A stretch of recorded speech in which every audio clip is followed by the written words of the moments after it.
esposo da Maiara, vocês conhecem ela aqui da igreja. Eu preparei essa apresentação para vocês aqui.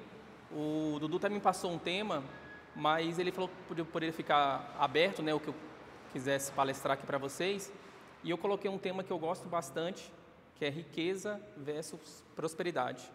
E explicar a diferença essas duas propósitos de vida, né, que é a riqueza e a prosperidade.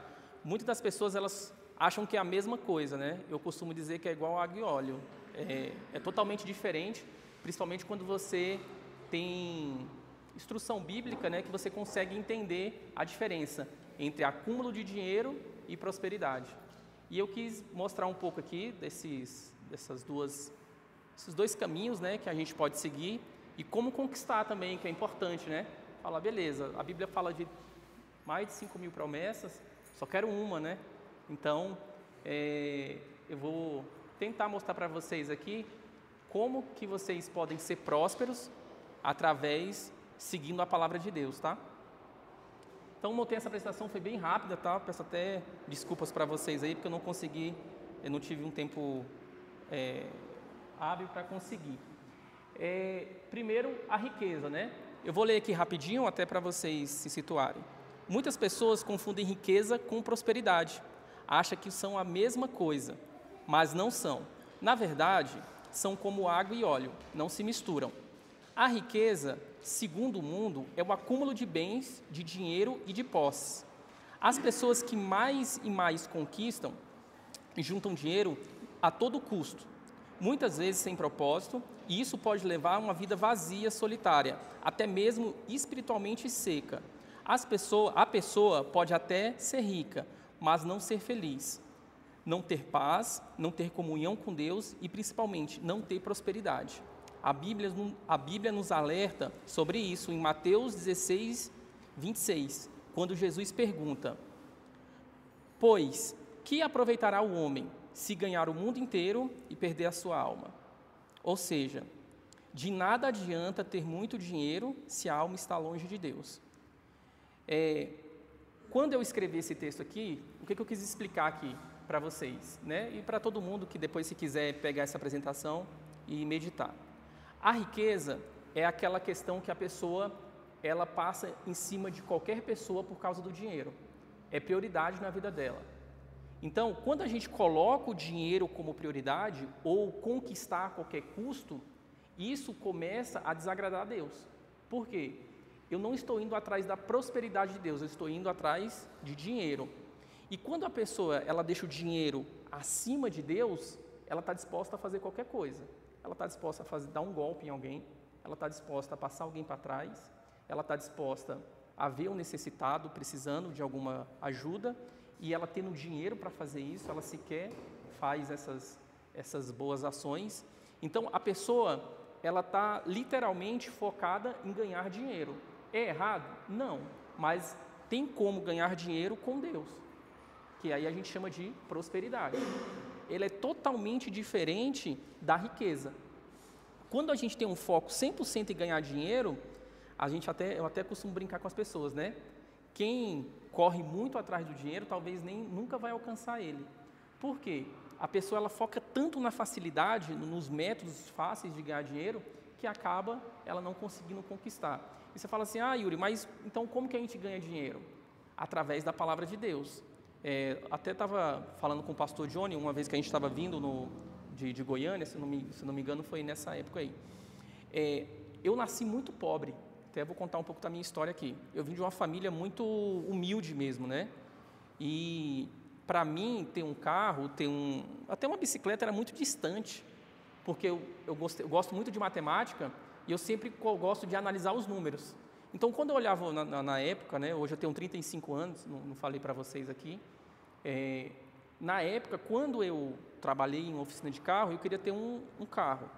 E eu pensava, né, poxa, mas um carro é 10 mil reais, como é que eu vou comprar um carro desse? Então, para mim era impossível. Então, o que eu quero explicar para vocês? A riqueza é algo que ela consome o ser humano. E a gente tem que ter muito cuidado com isso, com o dinheiro. Se você não tiver essa noção, você é capaz de passar por cima de qualquer coisa por causa do dinheiro. E Deus não se agrada disso.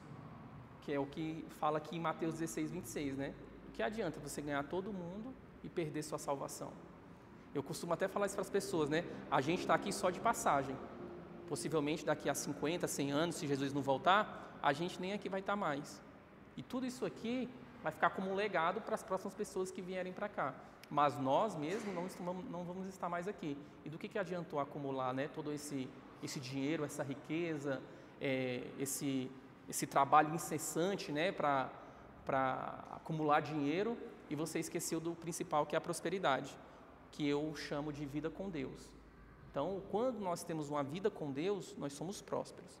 Então, é muito importante no caminho da vida de vocês saberem dividir isso. No primeiro momento da minha vida, eu mesmo na igreja, eu não procurava prosperidade, eu procurava dinheiro. Eu queria dinheiro a todo custo.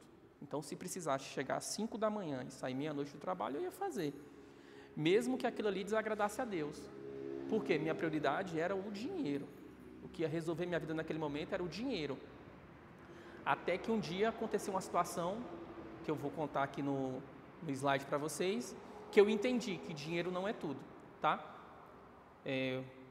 E aqui a gente fala da diferença, o que é prosperidade. Se não der para vocês lerem aí, eu vou ler por aqui, tá?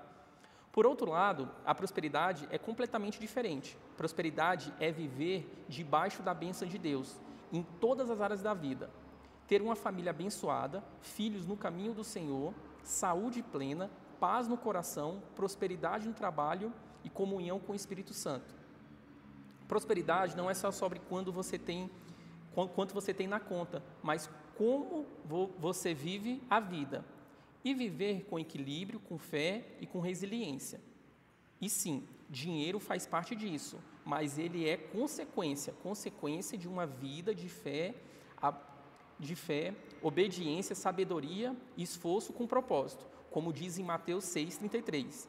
Buscai primeiro o reino de Deus e a sua justiça, e todas essas coisas vos serão acrescentadas. Quando colocamos Deus em primeiro lugar, Ele cuida do resto. Ele nos prospera em tudo. Então, quando deixa eu até mudar aqui o slide para vocês. Aqui conta um pouco da minha história. Então, eu fiz um resumo, eu ia ler aqui, mas eu vou falar para vocês aqui, fica mais fácil. Deixa eu pular aqui, ó. Essa aqui, ó, é uma foto que eu guardo ela até hoje. Aquele ali era eu, ó, na oficina. O pretinho ali mesmo, camisa de escola ali. Ali eu tinha 13 anos, 13 para 14 anos. E ali era a minha infância. Ali era eu, meu irmão mais novo e meu irmão mais velho. Então, ali, nessa foto aqui, eu morava na casa, a gente morava na casa da minha avó, de favor. A gente morava na frente e minha avó morava nos fundos. E aí, passando um tempo, né, eu conheci esse rapaz ali, e ali eu comecei aqui, ó, não dá para ver, mas está ali, o rapaz está do meu lado ali. Eu sou muito grato a ele pelo caráter que eu tenho hoje. O que acontece? Nessa época, quando minha mãe, né, a gente eram 3 irmãos, cada um de um pai diferente. Então, não tive um alicerce dentro da minha casa. O que era? Aquela figura paterna para estar me orientando, me ajudando. E eu lembro que eu morava num bairro, aqui quem é de Brasília conhece, Planaltina era um bairro muito perigoso, o famoso Agreste. Eu fui nascido e criado ali. E ali a criminalidade era muito grande, né? A gente vivia numa vida realmente miserável. Então, minha mãe trabalhava de segunda a sexta na casa de família, e ali a gente ficava solto na rua, porque minha avó não tinha tanto punho firme igual minha mãe. Até que um dia eu conheci essa igreja, eu consegui essa foto aí, que foi da inauguração. Um colega meu me chamou para ir à igreja, era a única igreja que tinha no nosso bairro, foi a única igreja que abriu lá, e vocês verem a importância, né, de uma única igreja que ali surgiu no bairro do Jardim Roriz, que foi essa igreja, e ali mudou a história da minha vida. Porque quando ele me chama para ir para a igreja, eu fui ali a convite, minha avó passou aí também, minha avó, ela queria se libertar dos vícios, né, principalmente de cigarro, e a gente começou a ir nessa igreja. E ali eu tive os pastores como pai. Por quê? Eu comecei a aprender coisas que minha mãe não me ensinava, que era ter um caráter de homem, era ser homem, né, na verdade. E ali eu peguei firme, a gente chama de pegar firme, é quando você começa a ter foco naquilo que você começa a fazer. E aí eu comecei a me afastar de toda aqueles garotos de rua ali, né? E aí eu comecei a entender o que a Bíblia fala, que quando pássaros de mesma plumagem tem que andar com pássaros de mesma plumagem. Você nunca vai ver um pombo voando com a águia e nem uma águia voando com o pombo. E as pessoas, né, tem esse ditado, as pessoas acham que está na Bíblia, mas não, diga com quem tu andas, que eu direi quem tu és. E aí, quando eu vou para a igreja, eu tenho um olhar de fora. Quando eu começo a olhar para onde eu estava, e eu falava, não era possível que eu estava no meio daquele pessoal ali, muitos usando droga, outros armados. E minha mãe brigava muito comigo, falava, não fica no meio desses garotos aí, porque é muito perigoso, enfim.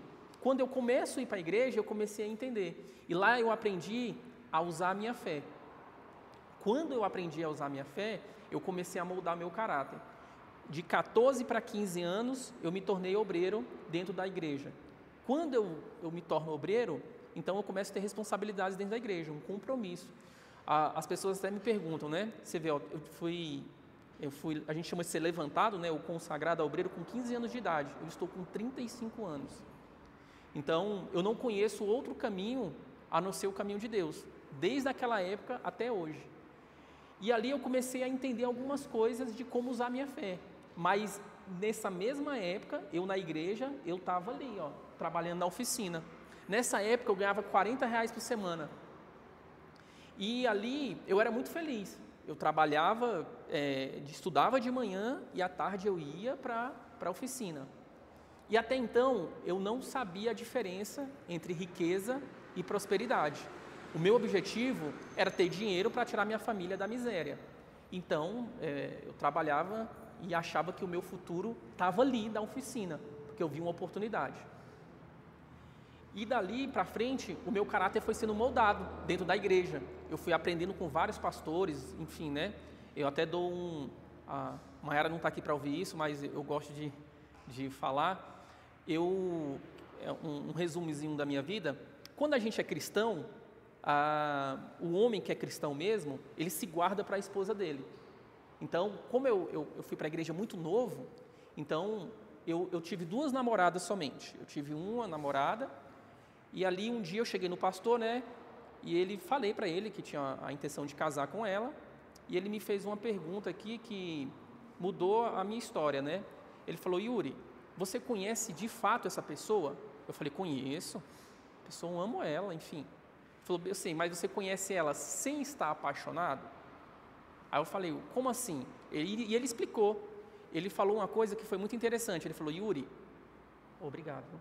Tudo que vem do coração é enganoso.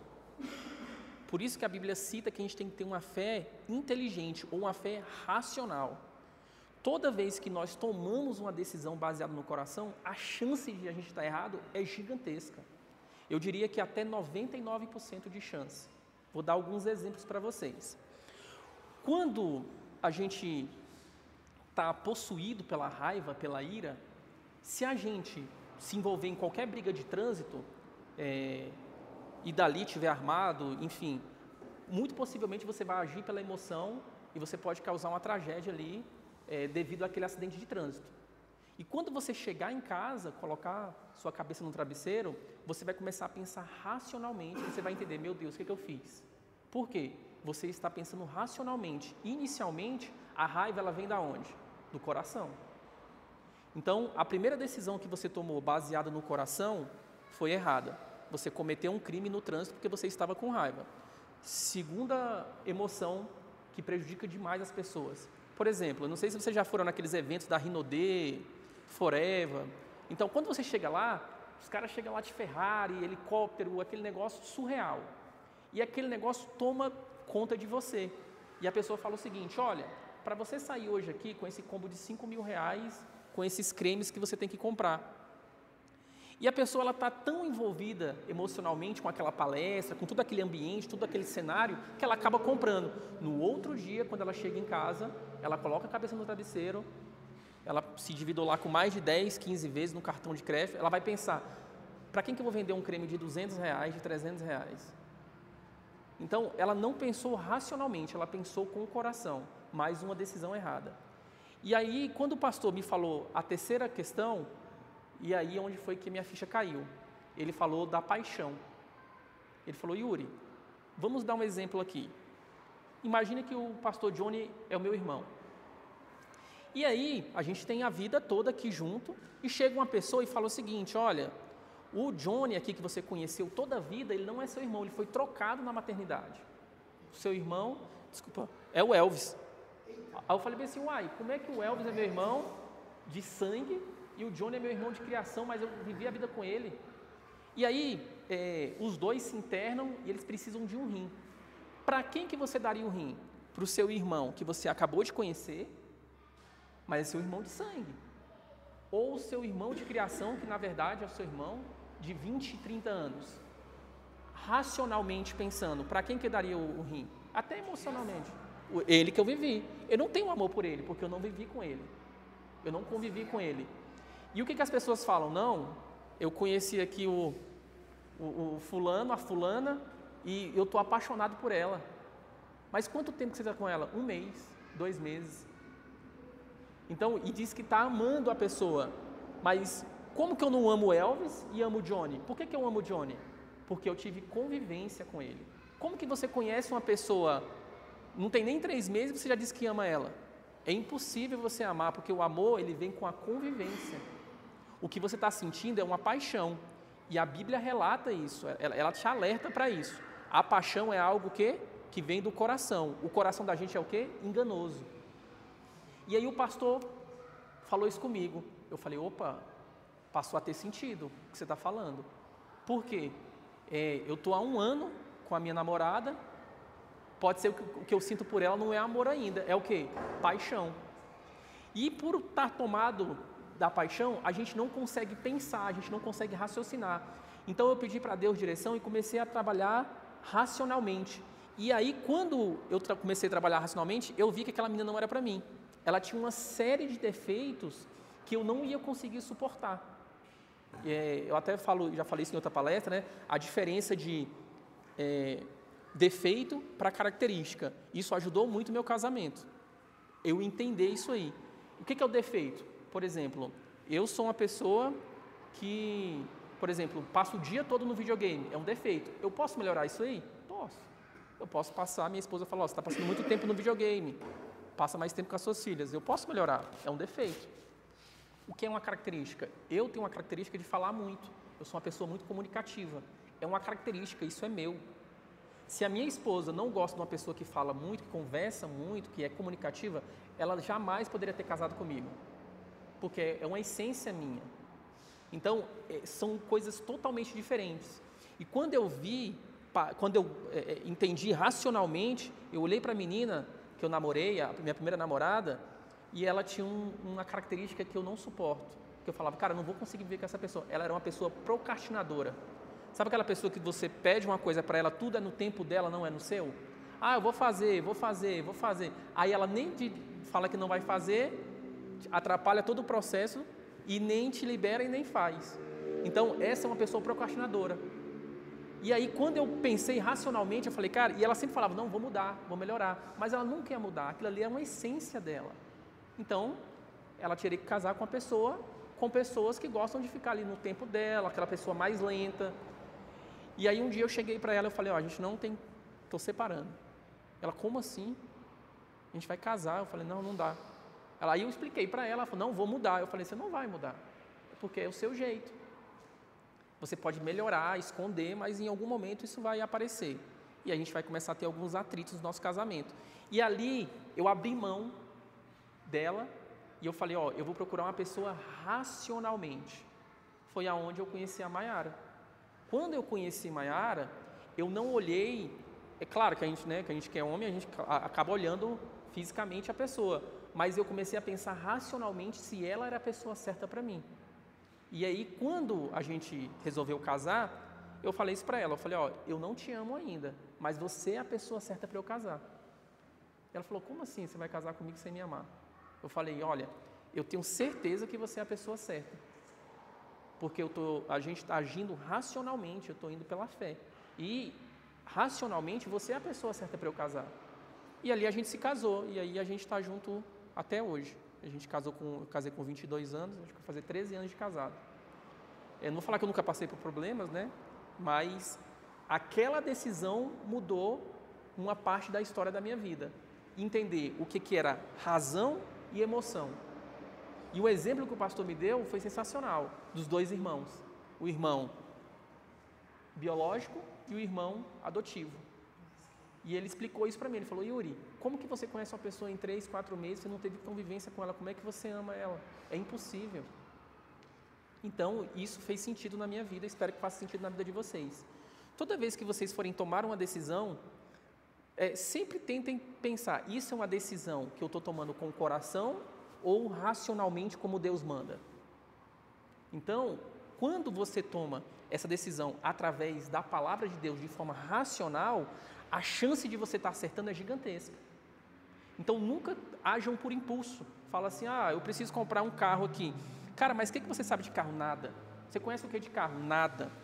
Será que não seria válido você consultar alguém, ir para casa, analisar, estudar, pesquisar, avaliar, ver se realmente aquele carro vai te atender, do que simplesmente você ir por uma emoção, achou o carro bonito, legal, vou comprar, e daqui 3, 4 meses aquele carro não ser mais útil para você e você ter desperdiçado seu dinheiro? Então, isso está atrelado ao quê? À prosperidade. Quando você começa a pensar racionalmente, você vai começando a entender como Deus pensa.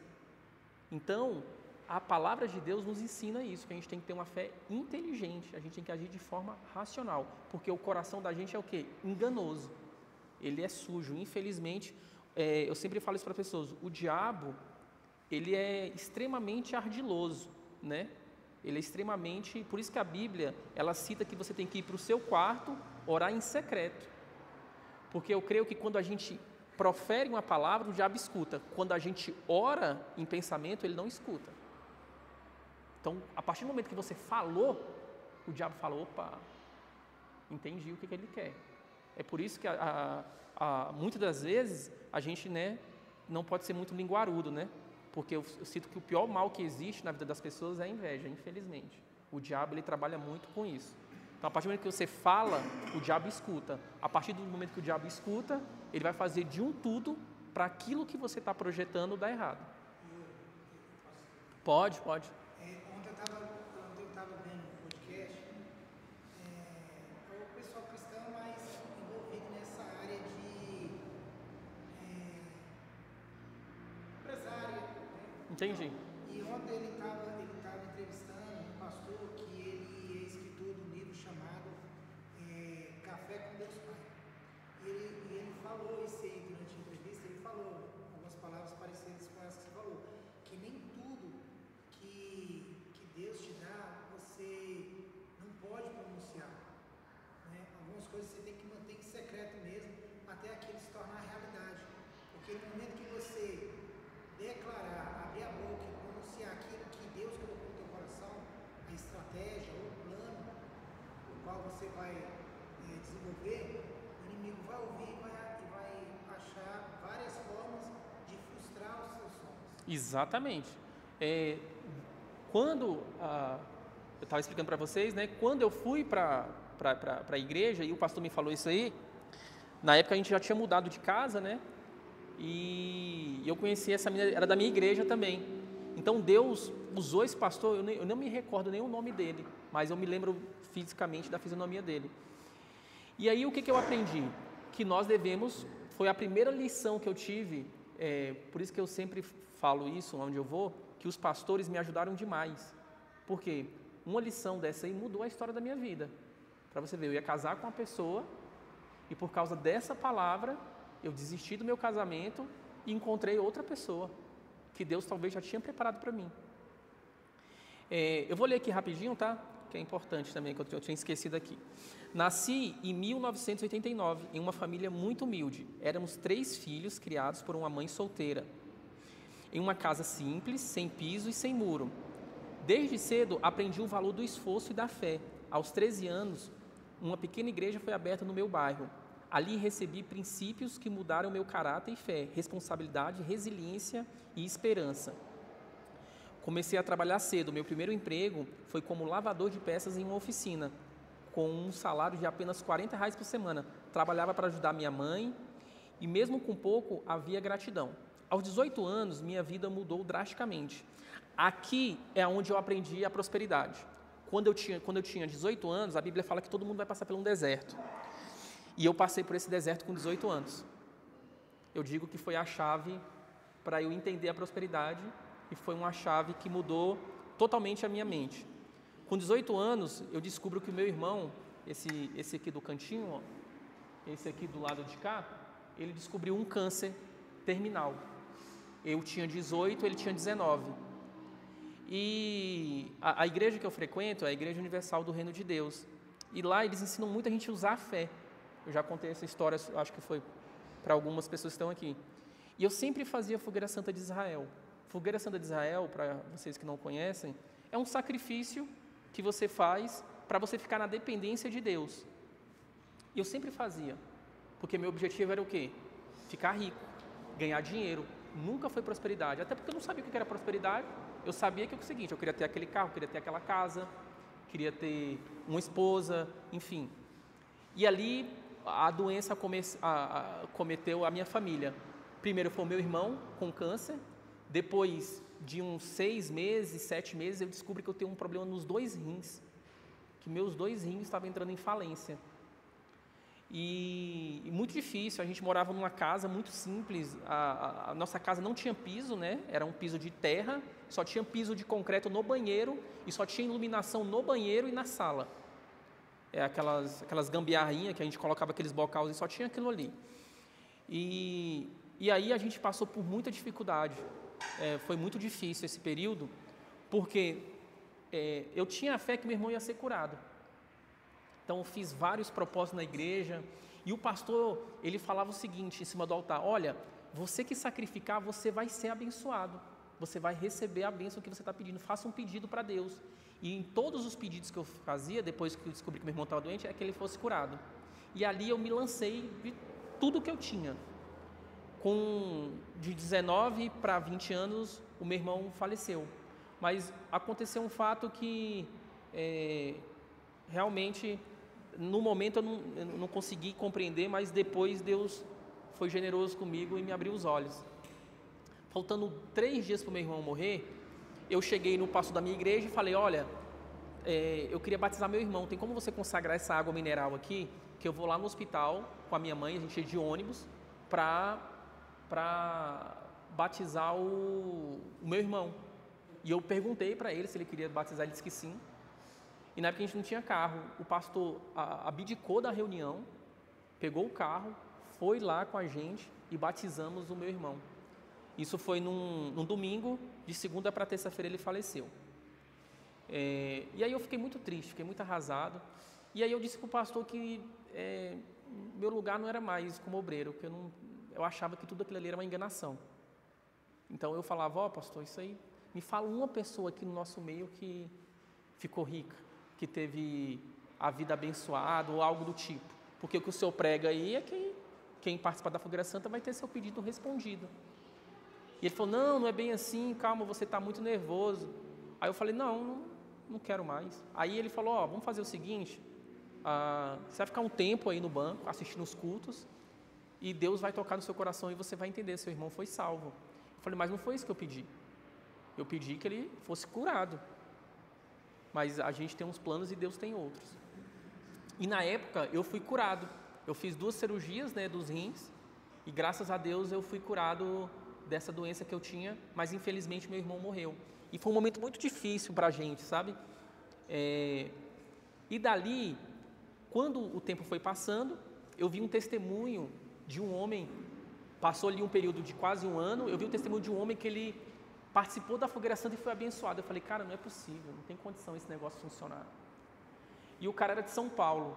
Ele começou a trabalhar na verdade, ele foi para assaltar a Igreja Universal. Ele fazia parte de uma quadrilha e a Igreja Universal movimentava muito dinheiro, né? E ele foi ali observar para onde ia o dinheiro, porque eles queriam montar um esquema para roubar esse dinheiro. O problema é que quando ele foi assistir esse culto, ele foi dar tudo que ele tinha no bolso. E ele voltou para a quadrilha e falou: cara, lá a gente não tem como roubar, Deus está ali dentro. Infelizmente, não dá para mim mais. E ele sai da criminalidade e passa a frequentar a igreja. Quando ele passa a frequentar a igreja, ele aprendeu a usar a fé. E ali ele foi trabalhar de açougueiro no mercado. E ele aprendeu dentro da igreja, como eu aprendi, que tudo que você tem que fazer o seu melhor. Sempre faça como se fosse fazer para Deus. Sempre se pergunte, o que Jesus faria nessa situação? Será que Jesus chegaria atrasado no trabalho? Será que Jesus faria um trabalho de qualquer jeito? E ele entendeu isso aí. Então, ele era o melhor funcionário daquele mercado, dentro daquele açougue. Ele chegava cedo, ia embora tarde, lavava todo o açougue. Só que a partir do momento que ele começou a trabalhar no açougue, o mercado começou a ter uma queda brusca de movimento. Até o ponto do dono do mercado falou, a gente não vai conseguir mais manter as portas abertas, eu também não consigo pagar vocês, que eram os funcionários. Vamos fazer o seguinte, vocês pegam tudo que vocês quiserem do mercado, porque a gente vai fechar as portas. E ali, o dono do mercado, vendo que ele era um excelente funcionário, perguntou para ele, falou, olha, você não quer arrendar o mercado? Ele falou, mas como? Eu sou açougueiro, como é que eu vou? Ele falou, cara, você é um excelente profissional, você é um excelente funcionário, eu tenho certeza que você vai dar conta. E ali ele arrendou aquele mercado. Em menos de 2, 3 anos, ele tinha mais de 5 mercados, ele montou uma rede de mercados. Então, o que eu aprendi isso aí? Primeiramente, às vezes, né, Deus ele abre uma porta para você que você acha que daquilo ali não vai sair nada. Mas a Bíblia diz que Deus conhece o passado, o presente e o futuro. Então, às vezes, é aquela porta que Deus abriu, é da onde vai vir a sua bênção. É onde vai vir a sua prosperidade, é onde Deus vai realizar os seus sonhos. Eu tenho certeza que ser açougueiro não era o sonho daquele rapaz, mas foi através dali que Deus honrou a palavra que ele ouviu no altar, e Deus transformou ele num grande empresário. Eu acho que ele nunca imaginaria que ele teria uma rede de 5 supermercados. Do mercado que ele entra, o mercado começa a quebrar, ele arrenda o mercado em pouco tempo. Aí quando eu olhei aquele testemunho, eu falei, mentira, não tem condição. Porque eu estou aqui desde os 15, já estou com quase 20. Aí até citei isso para o pastor Johnny. Tinha um rapaz lá, que era o seu Germano, e ele evangelizava, né? A Igreja Universal, a gente tem um jornal, ele evangelizava lá no bairro, e o seu Germano estava na igreja há quase 30 e tantos anos, e não tinha um carro para andar. E eu falava assim, gente, que Deus é esse? Que a pessoa está aqui em prol da tua obra e não prospera, a gente está aqui e não prospera. Aí me mostra um testemunho de um cara lá em São Paulo, que o cara era açougueiro, com 5 mercados, impossível. Aí uma voz tocou em mim e falou bem assim, faz a fogueira santa mais uma vez. Aí eu cheguei para o pastor e falei, pastor, eu vou fazer a última vez. Se isso aí não funcionar, eu vou sair da igreja. Ele não está ligado, vai na sua fé. Aí na época, eu lembro que eu tinha R$300 na minha conta. Na época eu já tinha saído da oficina, né? Aí eu fui trabalhar de office boy na Caixa Econômica, de xerocopista na Caixa Econômica. Eu tinha R$300 na conta e dei tudo no altar. Dei como oferta, foi meu sacrifício. E outra voz falando bem assim, né? Não, mas você tem umas moedas na sua casa. Quero uma garrafa de moeda, que eu juntava a moeda de R$1. E Deus falou assim, dá as moedas também, você tem que ficar na minha dependência. E ali eu dei as moedas, eu fui de noite na igreja e dei de oferta aquelas moedas que eu tinha. E minha vida não mudou em nada. Eu achava que no outro dia não resolveu nada. Eu falei, tá vendo? Só que mudou a minha mente. A minha mentalidade mudou. Eu não sei se o Espírito Santo me acordou para alguma coisa. E um dia eu li na Bíblia, eu li a história de Davi, né? Li ali o livro de Salmos de Davi. E no todo o contexto geral, eu entendi. Eu até cito aqui nos slides uma observação, né? Que eu conto aqui, né? Vou ler aqui aqui o finalzinho, né? Para vocês verem. Naquele momento, aquilo parecia impossível para mim. Então, ele disse uma frase que nunca esqueci. Muito importante isso aqui, que eu vou explicar isso aqui para vocês. Quando eu estava trabalhando na Caixa Econômica e fiz essa fogueira santa, Deus abriu uma porta para mim trabalhar numa multinacional, que era Philips Business Telecommunication. Só que eu era boy, eu era terceirizado lá dentro. E o rapaz falou assim, Yuri, você vai lá ficar 1 mês para tirar as férias de um outro rapaz, que a gente era da empresa terceirizada, da Ipanema, na época a empresa. E eu falei, beleza. Só que eu aprendi com com o testemunho dele, ó, tudo que você for fazer, faça o melhor. Então eu fui lá e fiz o meu melhor. Faltando 3 dias para acabar, para eu voltar lá para a Caixa Econômica, para tirar xerox, eu era xerocopista, a mulher falou, não quero que tire ele daqui não. Se tirar ele daqui, eu vou cancelar o contrato. Aí o meu chefe me chamou e falou, ué, o que você fez lá? Eu falei, não, eu fiz meu trabalho. Ele falou, não, porque o outro rapaz está lá já há mais de 20 anos, o que eu vou fazer com ele? Eu falei, cara, não sei. E a mulher está dizendo que quer você lá, porque não quer mais o outro rapaz. E ali trocou, eu fiquei lá. E ali eu fazia o meu melhor, eu ganhava um salário mínimo, era 600 e poucos reais o salário mínimo. Então eu morava em Planaltina, trabalhava ali, e aí eu fiz amizade com uma colega ali de trabalho, e ela perguntou bem assim, Yuri, qual é o seu sonho? Eu falei, ser piloto de avião. Ela falou, ah, legal, que bacana. E o que você está fazendo para realizar esse sonho? Ela falou, ó, no momento eu tinha acabado de terminar as cirurgias, eu não podia voltar para a oficina. Eu falei, ó, estou aqui por um tempo, mas eu vou voltar para a oficina. Porque na minha cabeça a oficina ia me levar a ser piloto de avião mais fácil, porque eu queria me tornar mecânico de carro, depois mecânico de avião e posteriormente piloto de avião. E aí um dia ela me chamou para almoçar e ela trouxe um papelzinho com várias coisas anotadas. Ela falou, Yuri, você sabe como se faz para ser um piloto de avião? Eu falei, mais ou menos. Ela falou, vamos aqui, ó, 1 hora de voo custa R$400, eu ganhava 500 e pouco, R$600. E ela falou, ó, no mínimo você tem que ter 10 horas de voo, fora os custos que você tem que fazer antes de tirar as horas de voo. Resumindo, eu tinha que ficar 1 ano sem gastar R$1 só para conseguir tirar a hora de voo para pilotar um Cessna, que é aqueles aviões pequenininhos, que não ia me levar a lugar nenhum. Porque para você se tornar piloto de uma companhia aérea, hoje você tem que investir mais ou menos quase R$300 mil. E a época também você tinha que investir quase 100 mil, 150 mil para fazer as horas de voo. E eu nunca ia ter esse dinheiro. E ela me falou uma frase que está até aqui, ó. Quando a gente nasce pobre, ela falou exatamente com essas palavras, nunca me esqueço. A gente faz o que é necessário primeiro para depois realizar os nossos sonhos. Resumindo, primeiro você faz o que dá dinheiro para depois você realizar os seus sonhos. E Deus, Ele te orienta, Deus, Ele fala com você através da palavra. Por quê? O cara lá que foi trabalhar no açougue, você acha que ele em algum momento, trabalhando no açougue, você acha que na cabeça dele ia ficar rico? Ele falou, não, isso aqui é... Ele ia entender que Deus tinha um propósito para ele trabalhar naquele açougue? Jamais. Quando ela me fala isso aqui, eu falei, moça, a mulher é louca, é doida, é? E aí ela me falou isso aí, né? E ela falou, olha, tá saindo o Enem aí, eu vou te escrever lá, você vai fazer o Enem. Eu falei, não, não vou mexer com faculdade não, eu quero voltar para a oficina. E ela foi lá e me escreveu no Enem. Mas aquela porta que Deus abriu ali, já era um resultado da fé que eu tinha agido na Fogueira Santa. E ali, eu fiz o Enem e ganhei as bolsas, né? Ganhei bolsa para matemática, ganhei para... tinha um outro curso que eu não me lembro, não sei se era física ou era outro curso, e telecomunicações. E ali, como eu já trabalhava na Philips Business Telecommunication, eu fui para o curso de telecomunicações. E olha a guerra que era. Eu saía de Planaltina, ia de bicicleta até a rodoviária, amarrava minha bicicleta às 6 da manhã, pegava um ônibus, ia para o trabalho. Do trabalho, eu pegava o ônibus, o metrô, no centro, ali no setor comercial, descia na concessionária e ia a pé até Anguera, ali no shopping. Minha faculdade acabava às 10h40. Eu saía da faculdade, pegava um ônibus, chegava na rodoviária do Plano 11h30. Meu ônibus passava meia-noite e 10. Eu chegava na rodoviária, por isso que eu ia de bicicleta, porque meu ônibus já não passava mais no meu bairro.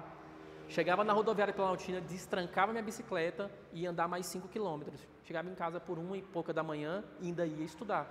Porque o meu curso era engenharia de telecomunicações, então era muita matemática, não tinha como não estudar, para no outro dia ir trabalhar de novo. E ali eu comecei a minha trajetória, né? Tinha perdido um irmão, teve esse problema de saúde, e ali, depois de um tempo, a minha madrinha me liga e fala, vem morar aqui em Taguatinga comigo, porque é mais perto.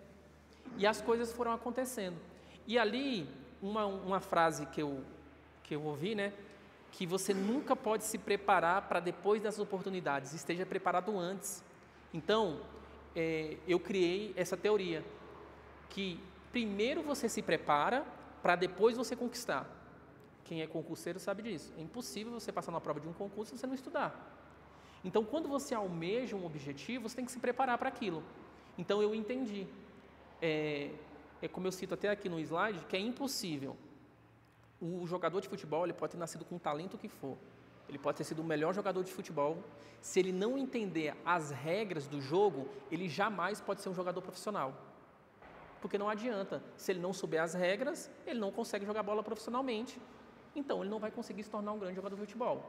E foi isso aí que eu aprendi. Eu falo, peraí, então se eu quero trabalhar na multinacional, o que a multinacional exige de uma pessoa para trabalhar lá? E aí eu entendi. Todo mundo que trabalhava ali era próspero, né? Eles tinham carros na época muito bons. E eu falei, poxa, eu quero trabalhar nessa multinacional. E eu vi que todo mundo falava inglês. Eu falei, eu preciso falar inglês. Então, eu me matriculei no curso de inglês. Depois eu vi que todo mundo tinha habilitação. Então, eu fui tirar minha habilitação. Todo mundo tinha nível superior. Eu estava fazendo a faculdade de nível superior. Então, por quê? Eu falo, o dia que surgir uma vaga, eu preciso estar o quê? Preparado. Mas eu jamais ia saber se ia surgir essa vaga ou não. E ali eu comecei minha trajetória. E ali eu saí daquela empresa e fui trabalhar no Hospital Brasília. No Hospital Brasília, também fui trabalhar na área de telecomunicações. Eu fui fazer estágio numa empresa chamada Atelecom. E nesse tempo aí, eu ganhava R$800 por mês e tinha a mesma rotina. E ali o meu telefone tocou. Era alguém da Siemens, que era concorrente da Philips. Me ligou, falou, olha, alguém te indicou aqui, tem uma proposta para você para trabalhar aqui. Quando eu sento na cadeira dele, lá na época meu chefe, ele falou o seguinte, para trabalhar aqui você precisa ter nível superior. Eu falei, não, me formo daqui uma semana. Ele falou, também precisa ter habilitação. Eu falei, já tenho. Ele falou, também tem que falar inglês. Eu falei, não, já tem 3 anos que eu estou no curso de inglês. Aí ele falou, precisa saber mexer com equipamentos da Siemens. Eu falei, não, eu trabalho na empresa Atelecom, que lá só mexe com equipamento da Siemens. Aí, por último, ele falou assim, precisa ter um carro. Porque a gente precisaria visitar os clientes, né? E a gente ia no carro e eles pagavam a quilometragem pra gente. Eu falava, não tenho carro. Aí, eu nem contei nada pra minha mãe, pra ninguém, e fiquei ali, né? Aí ele falou, vou te dar um prazo aí de 30 dias para você conseguir um carro, porque você atende todos os pré-requisitos da vaga. E eu nem perguntei o salário. Quando passa 15 dias, minha mãe me liga, Yuri, aconteceu uma coisa aqui que foi Deus mesmo. Eu falei, o que foi, mãe? O que aconteceu? Ela falou, porque na época, quando meu irmão faleceu, a gente entrou com ação na justiça para minha mãe receber uma pensão por morte pelo meu irmão, porque ele era o único que trabalhava fichado. E na época, o Thiago até sabe disso, aí tinha um esquema de arrimo de família. E meu irmão era um arrimo de família, que ele era a única pessoa que trabalhava fichado. Minha mãe trabalhava de diária, eu na época trabalhava na oficina de carro, de ajudante, não era carteira fechada. E aí, todos os juízes que minha mãe tentou, né, deu indeferido, não saía, né, a causa. E ali se passou 4 anos, que foi o período da minha faculdade, da morte do meu irmão, um pouco antes, até eu acabar a faculdade. Minha mãe me liga, falou, Yuri, chegou uma carta do INSS aqui, dizendo que a gente tem quase R$40 mil lá para receber do teu irmão. E eu falei, não é possível. Aí na hora, eu falei, mãe, surgiu uma vaga, tal, a gente precisa de um carro. Ela, não, vamos comprar esse carro aí. Aí a gente foi e comprou. Quando eu comprei o carro, Deus falou nitidamente, como se fosse uma pessoa que falando comigo, lembra daquele sacrifício que você fez lá atrás? Pois eu estou te honrando. E eu lembrei de toda essa trajetória aí. A vaga que surgiu na Philips, depois a outra vaga, depois o curso de inglês, minha madrinha me chamando para morar com ela, a faculdade que eu ganhei a bolsa e, por último, o carro. E ali eu fui trabalhar na Siemens para ganhar, assim, na época foi o meu melhor salário, né? Eu iniciei lá ganhando R$3.500, o salário mínimo era R$600. E ali mudou minha vida. É tanto que foi dali que eu conheci a Maiara, que é a minha esposa hoje. Foi trabalhando na Siemens, eu conheci ela num cliente. Então, olha só que loucura. Deus, Ele agiu na minha vida de uma forma... Aí, quando eu recebi a chave do carro, que a gente tinha ele até pouco tempo, né? Eu entendi o que era prosperidade. Prosperidade é isso. Era você andar junto com Deus e entender o propósito de Deus. Que, na verdade, não adianta você ter o dinheiro do mundo, você trabalhar a qualquer custo, você viver uma vida corrida e esquecer de Deus. E eu entendi ali o que era prosperidade. Por quê? Meu irmão tratou num dos melhores hospitais que tinha, até do Brasil, foi no Sara Kubitschek. E não adiantou de nada, ele faleceu. Mas ele foi salvo. E Deus me mostrou, falou assim, olha, Yuri, através do seu esforço, do seu trabalho, eu abri a porta, mas quem entrou foi você. E ali, voltando à história de Davi, em Salmos, Todas as guerras que Davi venceu, se você for olhar, antes da guerra, ele fazia um sacrifício e ele orava a Deus. Ele falava: Senhor, eu preciso ir a tal guerra, eu preciso vencer. Ele falou: ó, vai, porque a vitória já é certa. Vai que eu sou contigo. E Davi era rei do exército.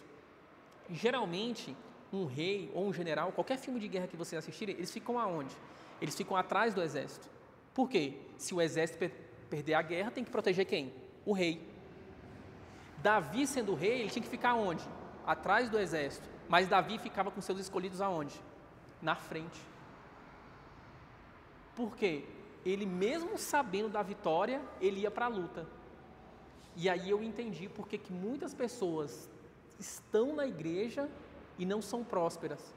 Por quê? Deus abre uma porta e ela não entra, ela fica em casa. Às vezes a pessoa é dizimista, é ofertante, a pessoa frequenta a igreja com a sua idade, ela vem nos cultos de domingo, de quarta, mas quando Deus abre uma porta para ela, quando eu digo uma porta, é na vida econômica, ela não entra.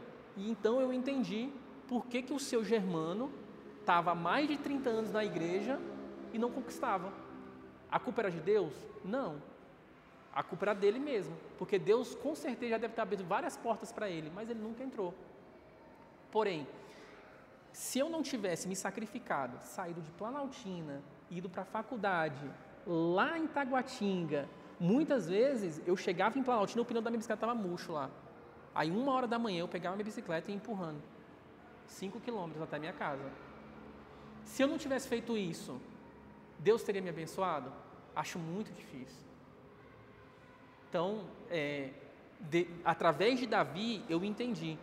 Olha só, quando Davi, ele sacrificou, ele orou, só que ele ficou em casa. O que aconteceu com Davi? Caiu. Ele não foi para a guerra. Então, nesse ponto de prosperidade e riqueza, como ser próspero? Primeiro, sempre entenda as portas que Deus está abrindo para vocês. Deus, ele vai te honrar. Às vezes, você acha que o que Deus está colocando em suas mãos não é o seu sonho, mas a Bíblia fala que os sonhos de Deus são muito maiores que os nossos. Então, às vezes, aquele processo que você vai percorrer ali é necessário para você o quê? Realizar os seus sonhos. Então, quando eu entendi isso aí, eu falei: opa, é a regra do jogo. Ficou muito mais fácil ganhar dinheiro. Porque Deus, ele falou assim: cara, tá aí, ó, as regras são essas. Só que como Davi sacrificava, Davi orava e Davi ia para a batalha e saía vitorioso. O dia que Davi só sacrificou e orou e não foi para a batalha, o que aconteceu com ele? Perdeu. Ele caiu. E daí eu entendi, eu falei: tá explicado. Muitas vezes, muitas pessoas, na Igreja Universal, não sei se o pastor João já passou por isso, muitas pessoas saem falando: olha, a igreja só me tomou meu dinheiro, eu não vou mais lá. A igreja, independente, Igreja Universal, Igreja do Movimento, qualquer outra igreja, a Bíblia fala que o trono de Deus é justiça. Ele não vai agir comigo de uma forma e com você de outra. Deus é justo. Ele vai honrar aquele que seguir a palavra dele, aquele que agir pela fé. Não adianta você falar bem assim: cara, eu estudei aqui meia hora, quero passar no concurso. Impossível. Uai, Deus seria injusto. E aquela pessoa que estudou de 8 da manhã até 10 da noite, aí você fala: Yuri, mas aquele cara não tem Deus. Mas ele estudou. Ele cumpriu o papel dele. Então, quando eu entendi isso aí, eu falei que Deus, ele mostra pra gente, ele abre uma porta, e muitas vezes a gente não quer entrar. Você fala assim: pô, mas como é que eu vou trabalhar de açougueiro aqui, ajudante, auxiliar?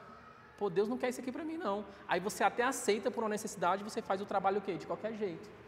E às vezes era dali que Deus ia te tornar um grande empresário, uma pessoa extremamente próspera.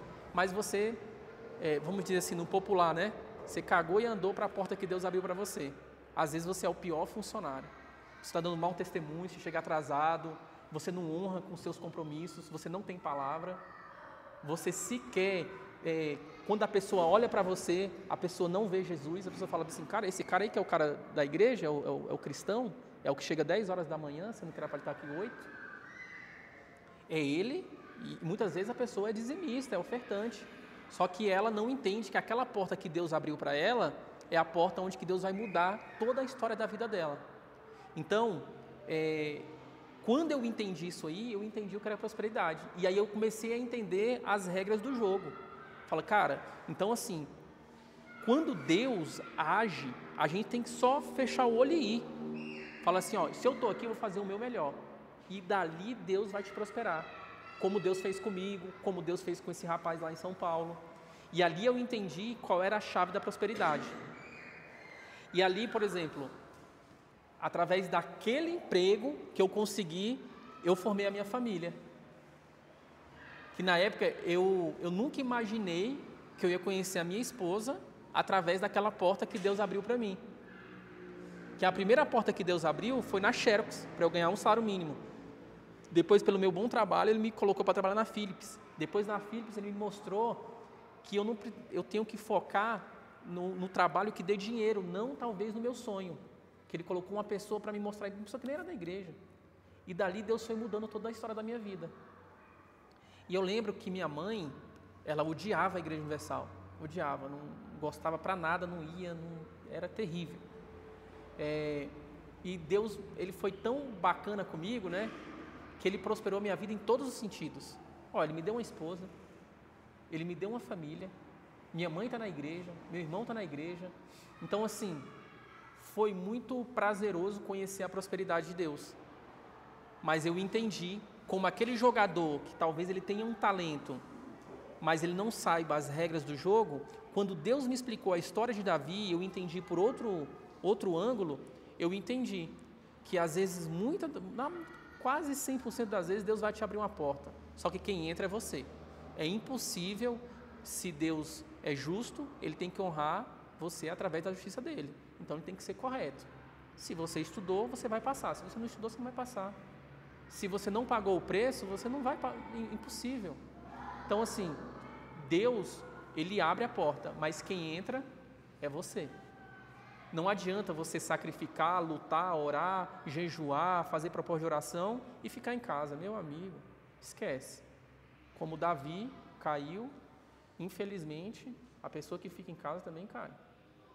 Se ela não ouvir a palavra de Deus e não entrar na porta que Deus abriu para ela ser próspera, você jamais pode culpar Deus pelas suas derrotas.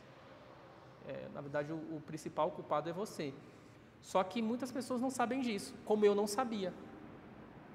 Eu até os meus 20 anos de idade, até os meus 20 anos, eu achava impossível ter o que eu tenho hoje.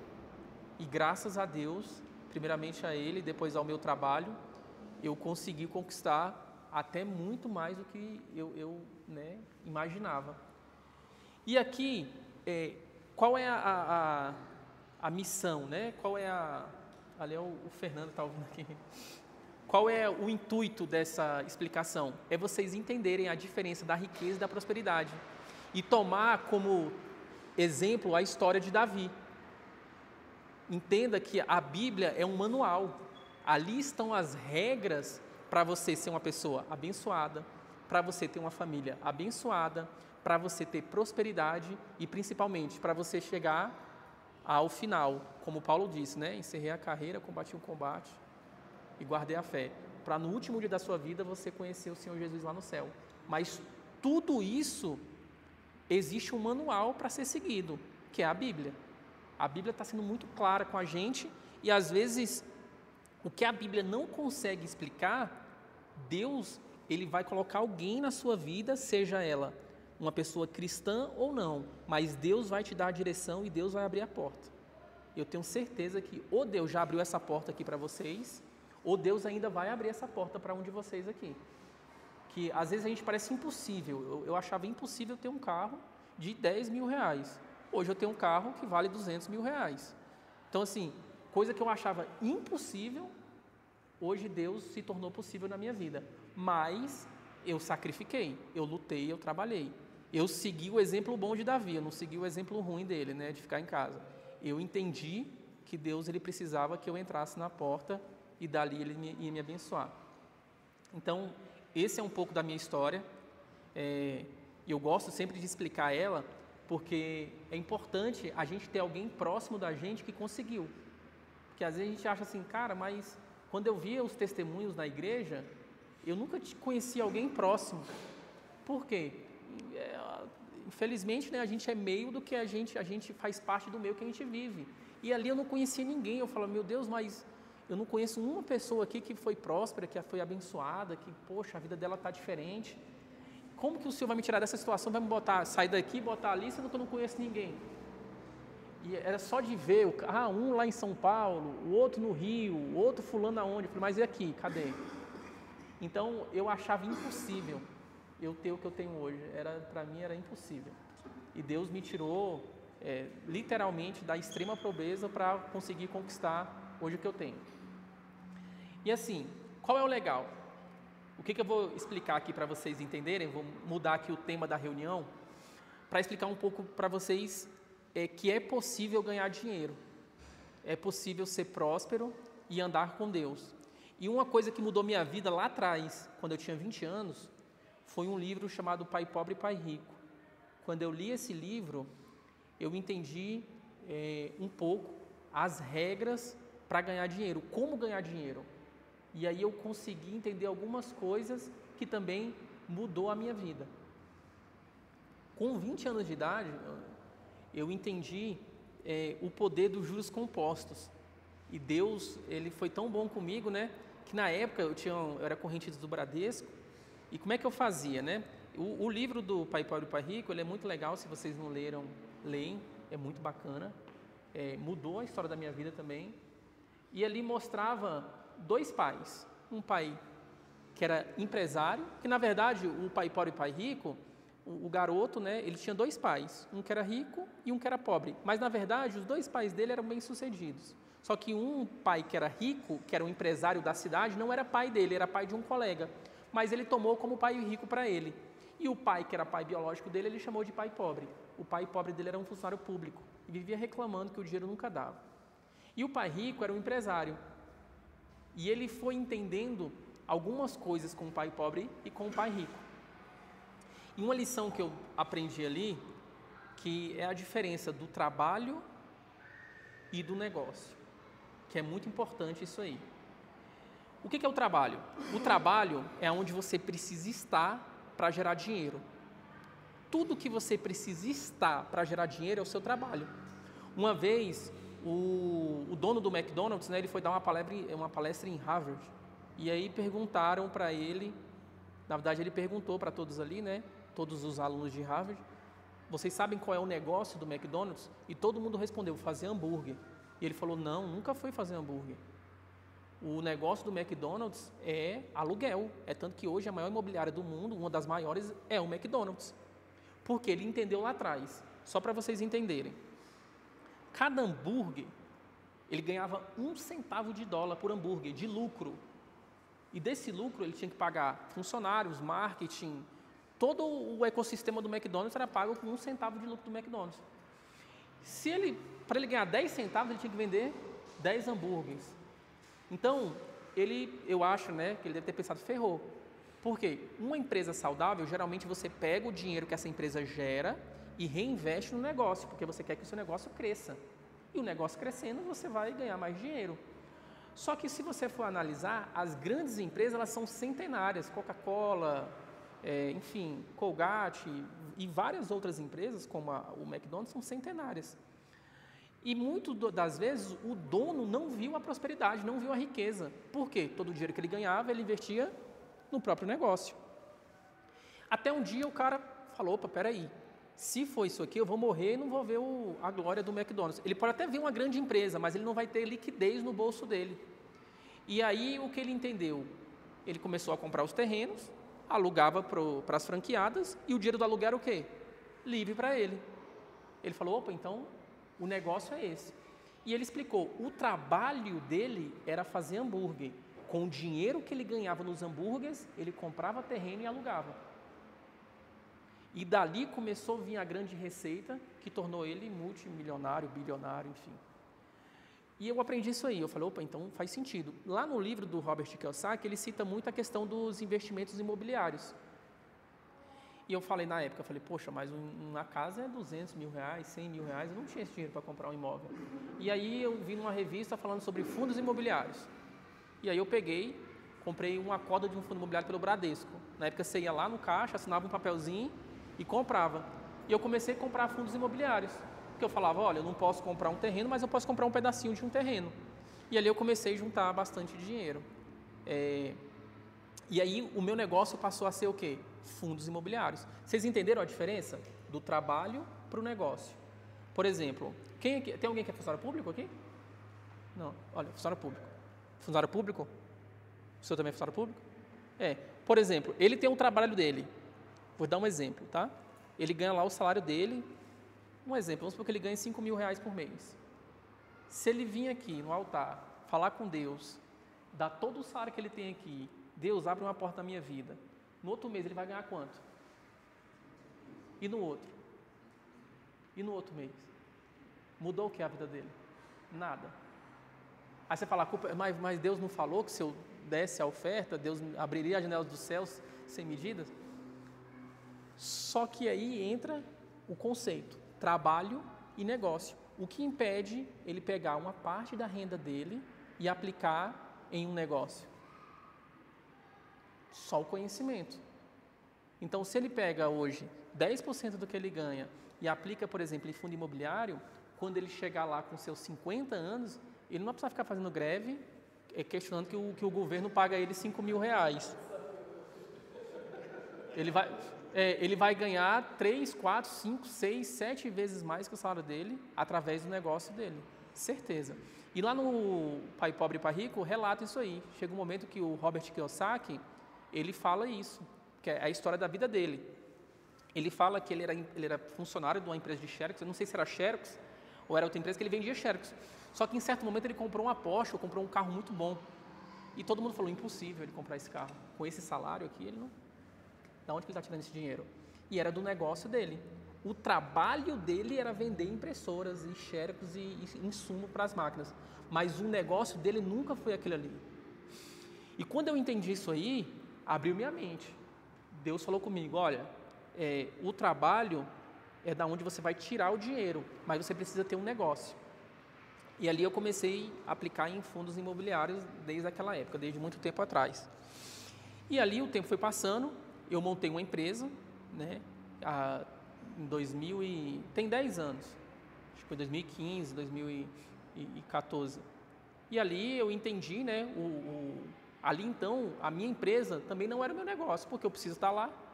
Então, eu preciso estar lá todos os dias trabalhando, né?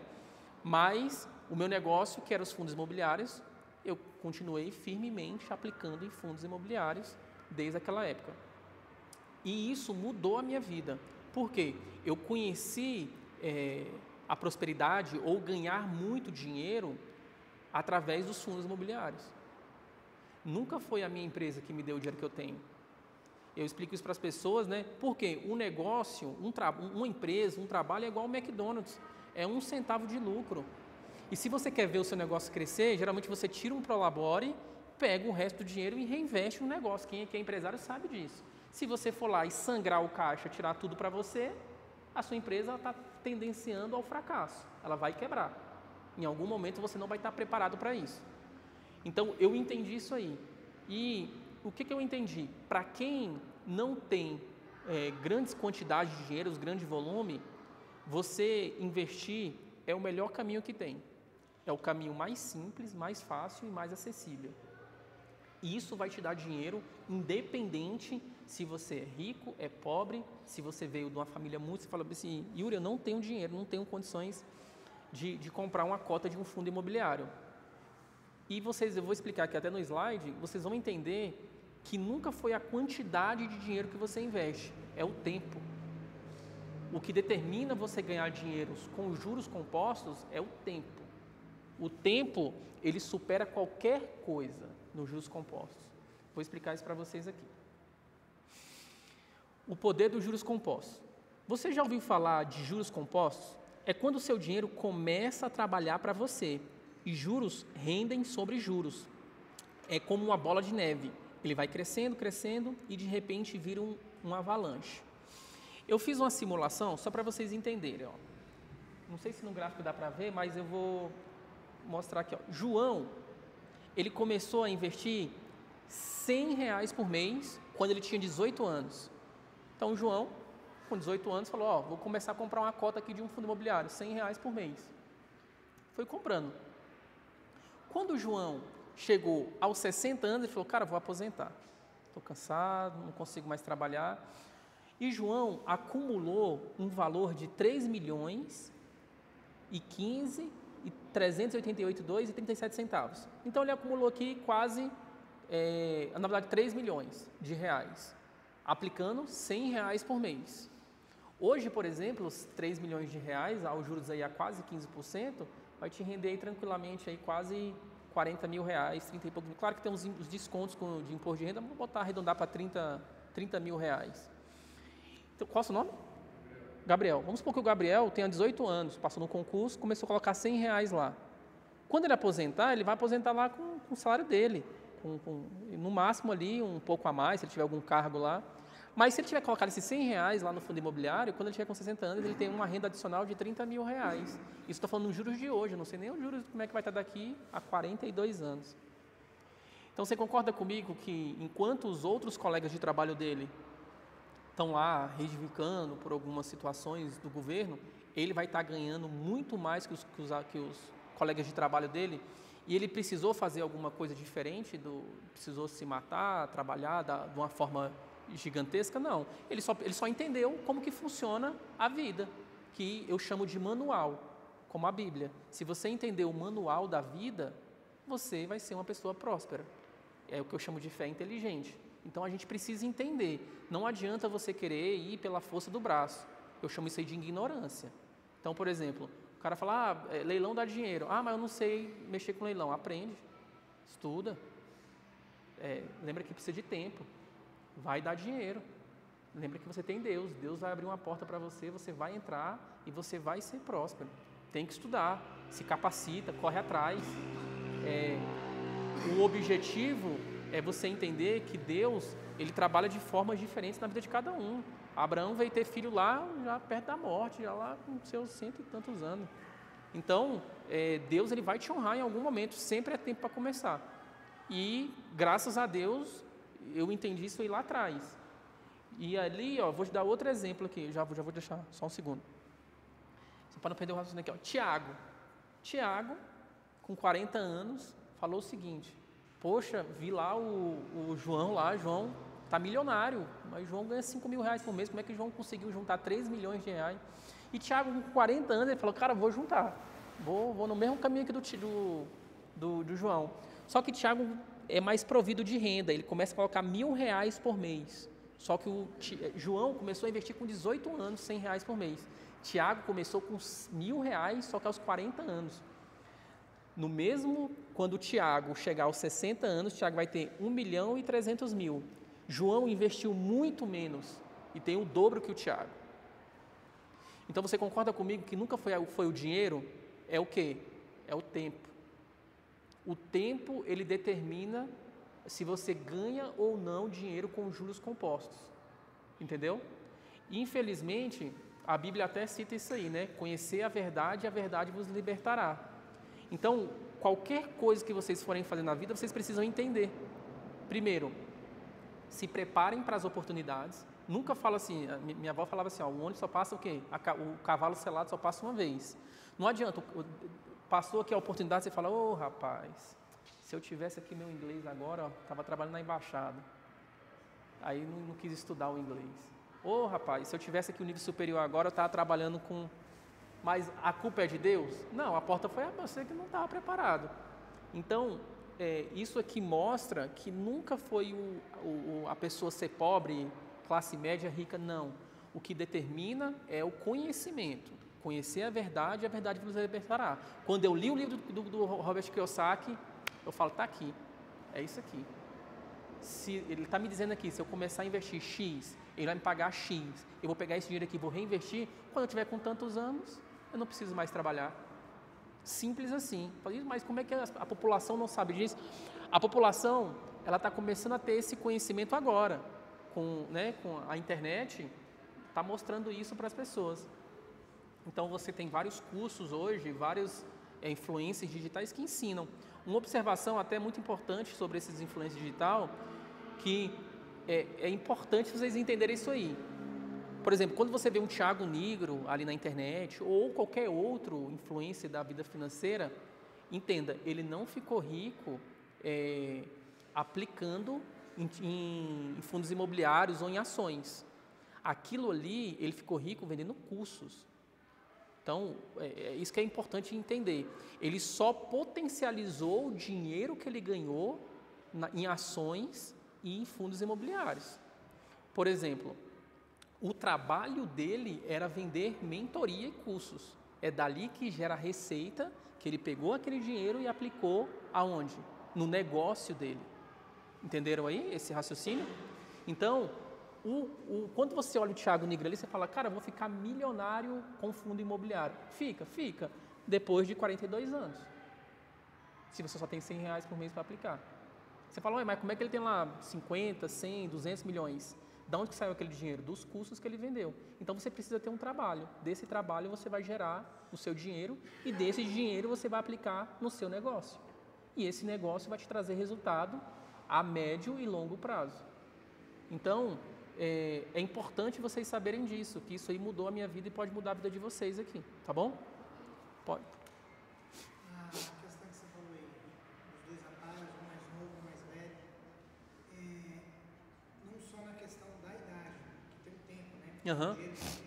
Gerar os juros compostos. Isso. Uma pessoa, no caso de 40 anos, se ele não tem esses R$1.000, né? Porque R$1.000 não é todo mundo que consegue, Aham. né? E se a pessoa aplicar menos que isso? Sem nenhum problema. Você só precisa entender que aquilo ali passou a ser o seu negócio. Então, lembra que Deus ele vai abrir alguma porta para você em algum momento da sua vida, mas você precisa estar preparado. Então, quando você pega ali uma parte do seu provento, né, do seu salário, dos seus ganhos, e aplica no seu negócio, aquilo ali, de médio a longo prazo, vai te dar resultado, independente da quantia. Infelizmente, quem já está mais velho não tem o tempo que talvez o João teve, mas nunca deixe de começar. Por quê? A longo prazo, a médio prazo, por exemplo, vou te dar um exemplo.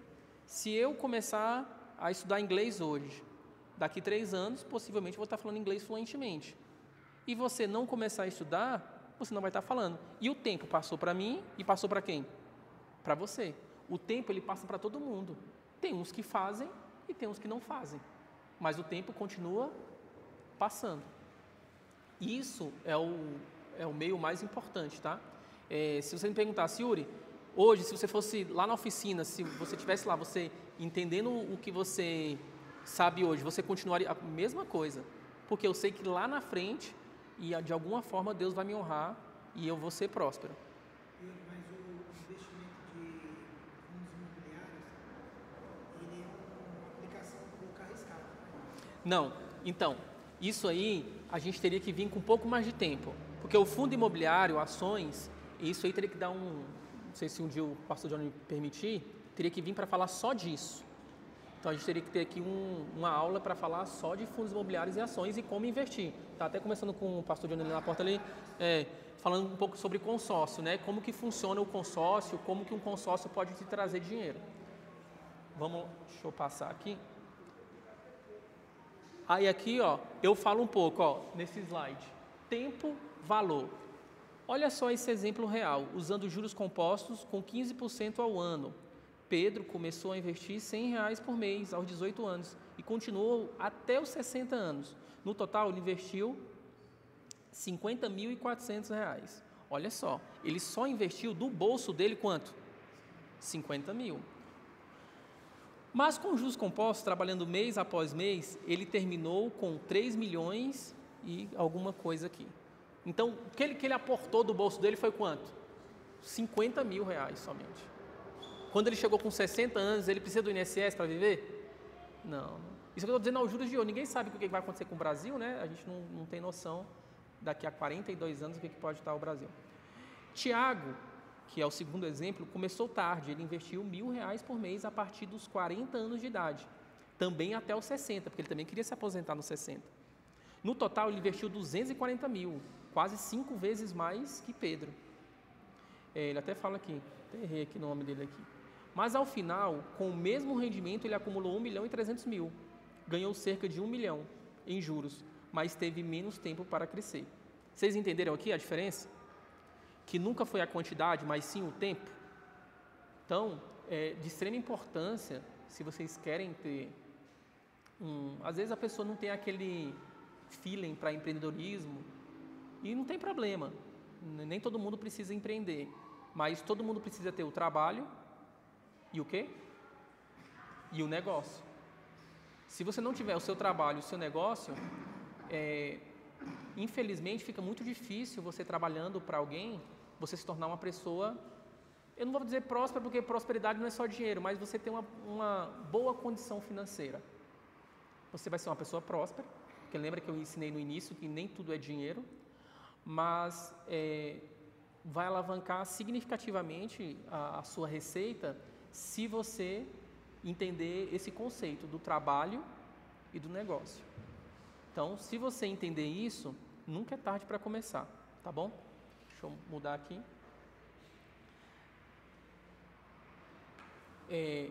Olha só esse... aqui já foi, né? Eu acho que eu repeti aqui o slide. É o mesmo. Tá.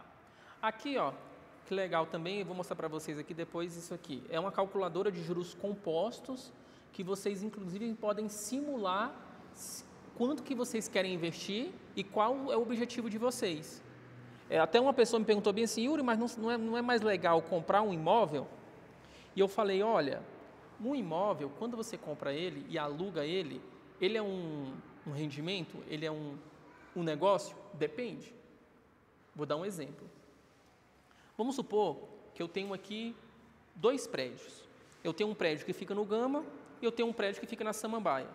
Desses 2 prédios, o que está no Gama, ele não tem para onde mais crescer. Ele já está ali há mais de 10 anos, já se consolidou e o preço, o quê? Se estabilizou. Um apartamento no Gama custa 400 mil reais. E eu pego e falo, poxa, eu vou comprar esse apartamento para alugar. Geralmente um aluguel ele gera de 0,5 a 0,8 de rendimento do valor do imóvel. Se chegar a 0,8 é muito bom, mas a média é 0,5, 0,6.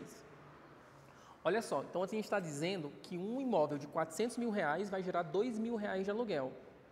Então você tem um bem que vale 400 mil reais e vai gerar 2 mil de aluguel. E você tem que considerar algumas questões, você tem que tratar com o inquilino, às vezes ele não vai cuidar do seu patrimônio, tem todo um contexto.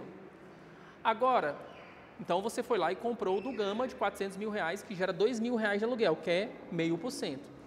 Só que lá na Samambaia tem um empreendimento que ele está começando a construir, e você tem algumas informações ali, você fala, ó, aqui vai abrir um posto de gasolina, aqui vai abrir um grupo de farmácias, aqui vai ter uma estação do metrô, aqui vai ter um shopping, e aquele prédio ali começou por 300 mil reais, o apartamento.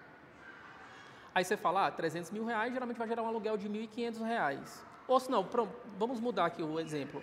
Vamos dizer que o do Gama custe 400 mil reais e o da Samambaia também custe 400 mil reais. Só que o da Samambaia está na planta. O do Gama lá já está consolidado. Se eu comprar o do Gama, eu estou perdendo dinheiro. Não é um investimento. Por qual motivo? Porque ali não tem como mais valorizar o meu dinheiro. Ele já atingiu o limite, os 400 mil reais, não vale mais nada. Então, se eu tenho investimentos aqui, eu acabei de mostrar para vocês, eu tenho um investimento que paga 15% ao ano, em média 1% ao mês. 1% de 400 mil é 4 mil reais. E lá no aluguel está me dando 2 mil reais. O da Samambaia, pelo contrário, ele na planta vale 400 mil reais, mas quando ele estiver pronto, devido a todas aquelas obras que vão ter ao redor dele, vai valer 600, 700 mil reais. Qual que eu compraria? O do Gama ou da Samambaia? A Samambaia. E as pessoas acham que tá comprando um imóvel, falam, eu estou comprando um imóvel aqui para alugar, para ter uma renda extra. É um investimento? Nem sempre. Por quê? O seu dinheiro, para valer a pena em aluguel, você tem que ganhar do aluguel e da valorização do imóvel. Se aquele imóvel não tem mais como valorizar, não é um investimento. Na verdade, você está perdendo dinheiro. Então, isso muita gente comete esse erro, principalmente pessoas um pouco mais antigas. Assim, é o investimento mais seguro que existe, porém, você tem que saber comprar. Você tem que comprar imóveis que tenha alto poder de valorização. Se você já comprar um imóvel que já está no limite, você está perdendo dinheiro, em vez de estar ganhando dinheiro. A não ser que você compre, né, um imóvel muito abaixo do valor que ele vale. O imóvel vale 400 mil, a pessoa está pedindo 250 mil, 280 mil, aí vale a pena, porque você vai ganhar na valorização. Então, muito importante. Por que eu gosto de investir em fundo imobiliário? Porque eu vou lá com R$200, compro uma cota de fundo imobiliário, sou dono de um imóvel, não preciso gerenciar, não preciso cuidar de inquilino, não preciso de nada. E no final do mês ele me paga 1%. Então, é muito melhor eu comprar um fundo imobiliário talvez do que um imóvel. Ele falou que existe risco. Existe. Só que como eu expliquei, para ensinar toda essa trajetória aí, teria que vir aqui uma outra hora.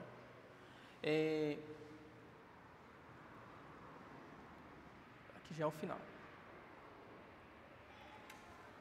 Aí, eu coloquei aqui, né, a chave da vitória de Davi. Na Bíblia, Davi é conhecido como um homem segundo o coração de Deus, também como um guerreiro vitorioso, mas toda vez que Davi vencia uma batalha, não era por acaso. Antes de ir para a guerra, ele consultava a Deus, buscava direção e fazia seus votos e sacrifícios. Ele não agia por impulso. O que é o impulso? Que eu acabei de falar para vocês aqui lá no início. A emoção. Davi agia porque ele agia pela fé, pela obediência, ele agia pela razão. Ele orava, ouvia e obedecia. Ele não agia pelo impulso. O impulso é um sentimento que vem da onde? Do coração. E a Bíblia fala que o coração é enganoso. Mas tem um detalhe que muita gente não percebe. Naquela época, os reis e generais ficavam atrás do exército, longe dos riscos. Mas com Davi era diferente. Ele ia na frente da batalha com seus escolhidos. Ele liderava com coragem, fé e atitude. Isso nos ensina algo profundo. Não basta ser fiel, dizimista, ofertante ou uma boa pessoa. Tudo isso é importante, mas não substitui a sua parte na batalha. Então, eu tinha explicado sobre Davi, estou lendo aqui para vocês. É extremamente importante que vocês saiam daqui hoje entendendo isso aí. Beleza? Aí aqui eu fiz até uma soma aqui, né? Fé mais ação é igual a vitória. Davi orava, Davi sacrificava, Davi era obediente, mas Davi também lutava. Deus dava a direção, abria a porta, declarava a vitória, mas quem entrava era Davi. Você vê que forte, né? Que legal, né? Aí às vezes Deus, ele falta descer aqui na terra e falar: ô fulano, é aqui, ó. Eu tô aqui, ó, pra você aqui. E o cara, eu não entendo. Aí a pessoa não entra, fala: mas eu te fiz tudo, né? Agora, não sei se o pastor John já ouviu aquela história do montanhista, que ele vai subir na montanha, né? Cara cristão, homem de Deus, ele vai subir na montanha e em certo momento ali ele fica pendurado. Aí tá vindo outro montanhista atrás e falou: vou jogar uma corda para você. Ele falou: não precisa não, Deus vai mandar a previsão. Aí beleza, aí chegou o socorrista: vamos aqui que socorro. Não precisa não, Deus vai mandar aqui a previsão. Aí veio o helicóptero, jogou uma corda, sobe. Ele falou: não precisa do helicóptero não, Deus vai mandar aqui o resgate. O cara morreu lá, pendurado, congelado. Aí chegou no céu. Falou: pô, Senhor, o Senhor quebrou minhas pernas, hein? O Senhor falou para eu crer no Senhor, acreditar que o Senhor ia me salvar. Falei: irmão, só se eu descesse lá, porque eu mandei o socorrista, mandei o montanhista, mandei o helicóptero, não pegou nenhum, queria morrer mesmo. Esse cara. Recado de Deus para você hoje. Deus pode te mostrar o caminho, Deus pode colocar a oportunidade na sua frente, pode te dar sabedoria, visão, conexões e até sonhos proféticos. Mas quem precisa agir é você. Quem precisa estudar, trabalhar, economizar, investir, levantar cedo, ser excelente no que faz, é você. Então isso é muito importante, vocês entenderem que Deus, Ele faz a parte dele, mas a nossa tem que ser feita por nós. Então, né, aqui eu estou agradecendo a Deus por tudo que Ele fez na minha vida, um pouco da minha história que eu contei para vocês. Principalmente do início da minha vida. Por que eu gosto de contar essa história? Para mostrar para vocês, como eu disse, né, que é possível a gente conquistar. É possível a gente chegar lá se a gente entender as regras do jogo. E a gente tem um manual que é a Bíblia. Então a Bíblia ela é muito clara, principalmente o Novo Testamento, ele é muito limpo, né? Jesus ele pregava de uma forma simples, né? Ele usava parábolas para facilitar o entendimento da gente. Então tá ali. Como eu te disse, é impossível um jogador talentoso ser um jogador profissional se ele não entender as regras. Então a gente tem que buscar o conhecimento a todo custo. Eu sempre falo isso, né? As pessoas que gostam de estudar para concurso, já estudei muito para concurso. A prova do concurso, ela não pergunta se você é preto, branco, baixo, alto, se você é bonito, se você... Não, ela quer saber que você sabe que 1 mais 1 é 2. Ela quer saber que se você sabe responder a questão. Só isso. Então, depende mais de você do que da prova. E Deus, Ele ensina, e em algum momento da sua vida você vai ter essa direção, você fala, pô, aquele negócio que eu ouvi lá atrás mudou a história da minha vida. Por quê? Eu resolvi tomar uma atitude e ir para a batalha como Davi foi. E não é só ir para a batalha e ficar lá atrás, ele foi para frente de batalha. Então, o que eu queria deixar para vocês hoje é isso, né? Acho que foram muitos ensinamentos, não dá para aprofundar muito, porque a gente tem um horário aqui apertado, mas se um dia o pastor Johnny permitir, eu venho aqui, dou uma aula para vocês de finanças, explico como é que funciona, a gente investe aqui em fundo imobiliário, explico para vocês como é que abre uma conta na corretora, como é que aplica, e dali no próximo mês você já vai ter o dinheiro para comprar um pãozinho ali na padaria. Um pãozinho ali, daqui a um pouco você consegue já comprar um hambúrguer, daqui a um pouco você consegue fazer uma compra, e ali, quando você vê, você tem uma renda que você consegue se manter ou auxiliar na renda que você já tem. E em longo prazo, né, você vai se tornar uma pessoa próspera. Existem vários caminhos para ganhar dinheiro. Esse é só um dos, né? Foi um caminho que eu segui e deu certo para mim. Como eu tenho certeza que dá certo para muitas pessoas. Eu gosto muito, quem conhece minha vida pessoal, sabe que eu gosto muito de andar de kart.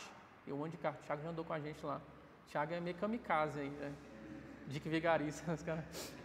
Então, assim, e tudo eu olho muito racionalmente, né? Eu aprendi com um pastor lá atrás, como eu expliquei para vocês, de usar a fé inteligente. Eu observo muito, né? Gosto de olhar muito assim, né? As coisas onde eu vou. E eu olhei lá e falei, cara, de 20 que estão correndo aqui, 10 não sabem andar. Então, se eu ficar dentro do traçado e não me envolver em confusão, eu vou chegar em 10º. E assim, na primeira vez que eu andei de kart, foi desse jeito. Eu falei, olha, então peraí. E eu entendi o quê? A regra do negócio. E ali, aí dali você vai melhorando, vai evoluindo. Então, tudo na vida você precisa entender como é que funciona. Por exemplo, eu quero trabalhar, eu quero ser piloto de avião. O que precisa ter para ser piloto de avião? Eu quero ser um funcionário público. O que eu preciso fazer para ser um funcionário público? Eu quero trabalhar numa multinacional. O que eu preciso fazer para trabalhar numa multinacional? Uma coisa que eu entendi, o nome da menina nem falei para vocês, é Eliane, que ela me explicou, quando a gente nasce pobre, a gente precisa primeiro ganhar dinheiro para depois realizar nossos sonhos.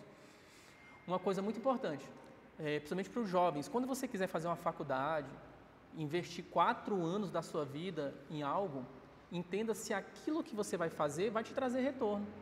Não adianta você falar assim, mas meu sonho é ser pedagogo. É uma profissão errada? Não, não é uma profissão, assim, inclusive uma profissão muito digna, né? Só que assim, você tem que analisar, eu quero ser pedagogo, mas quantos pedagogos já existem no mercado? Gente, se tu for ali para frente de uma escola ali, balançar um pé de pau, vai cair um monte de pedagogo.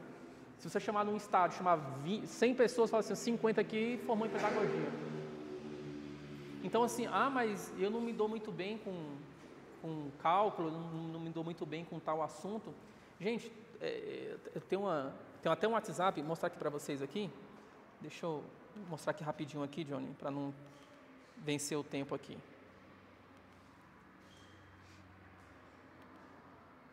Aqui é a calculadora que eu falei para vocês, ó.